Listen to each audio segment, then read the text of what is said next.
গোপালগঞ্জের বৈরাগীটল গ্রামে savanna Eco resort এবং বেনজিরের স্ত্রীকন্যাদের বিপুল সম্পদের তথ্য নিয়ে দৈনিক কালের কণ্ঠ ২০২৪ সালের ৩১ মার্চ একটি অনুসন্ধানী রিপোর্ট প্রকাশ করে। হায়দার আলী ও ফরিদ আহমেদের সেই আলোচিত রিপোর্ট থেকে চলুন শুনে নেওয়া যাক।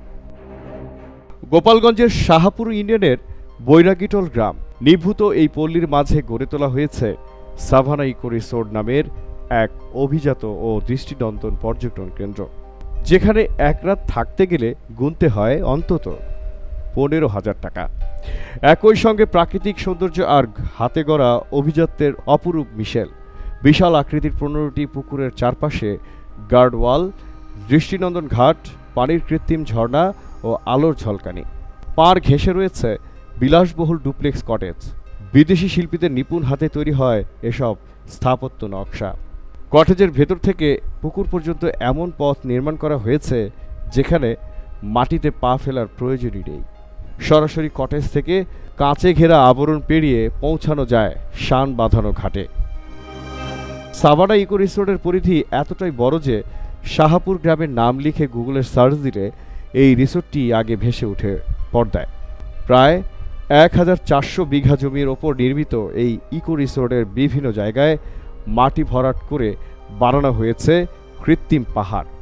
সাগরের কৃত্রিম ঢেউ খেলানো সুইমিং পুলও রয়েছে এখানে। আছে হাজারের বেশি ভিয়েতনামি নারকেল গাছ সহ বিভিন্ন ফলদারি গাছ। রয়েছে উন্নত মানের সাউন্ড সিস্টেম সহ বিশাল আকৃতির কনসার্ট হল। একক পরিবারের জন্য বানানো এইসব কটেজের পেছনে ব্যয় হয়েছে অর্ধ কোটি টাকারও বেশি। যুগলদের কাছে কটেজের চাহিদা বেড়ে যাওয়ায় রিসোর্টের ভেতরে এখনও আরও ৫০টি কটেজ নির্মাণ করা হয়েছে। এত সব আয়োজন যেখানে সেই রিসোর্টের নিরাপত্তায় পাশেই বসানো হয়েছে বিশেষ পুলিশ ফাঁড়ি। যাতায়াতের জন্য সরকারি খরচে বানানো হয়েছে ৭ কিলোমিটার বেশি পাকা সড়ক। দেশে এরকম নজিরবিহীন অভিজাত্যে ঘেরা পর্যটন স্পটটির মালিকপক্ষ কারা জানেন? প্রিয় দর্শক, অবিশ্বাস্য হলেও সত্য যে রাষ্ট্রীয় শুদ্ধাচার পুরস্কারপ্রাপ্ত পুলিশের সাবেক মহাপরিদর্শক, আইজিপি ও র্যাবের সাবেক মহাপরিচালক বেনজির আহমেদের পরিবার। সাভানা ইকো রিসোর্ট প্রাইভেট লিমিটেডের চেয়ারম্যান বেনজির আহমেদের স্ত্রী জিশান মির্জা, ব্যবস্থাপনা পরিচালক এমডি বেনজিরের বড় মেয়ে ফারহিন রিস্তা বিনতে বেনজির এবং পরিচালক ছোট মেয়ে তাহসিন রাইসা বিনতে বেনজির। বৈরাগীটোলা এলাকায় Savanna Eco Resort and Natural পার্কটিকে স্থানীয়রা বেনজিরের চক নামে চেনে। পুলিশের মহাপরিদর্শক ও র্যাবের ডিজি থাকাকালে এলাকাটিতে স্ত্রী ও ২ মেয়ের নামে প্রায় ১,৪০০ বিঘা জমি কেনেন তিনি। এসব জমির বিঘাপতি ক্রয়মূল্য ছিল ৩ থেকে ৮ লাখ টাকা। এলাকাবাসী জানায়, বেনজির জমিগুলো কেনার পর অন্ততপক্ষে ১৫ ফুট ভরাট করে রিসোর্ট বানিয়েছেন, কারণ এগুলো ছিল বদ্ধ জলাশয়। নিচু হওয়ায় বেনজিরের রিসোর্টটি আগে ছিল মাছের অভয়ারণ্য।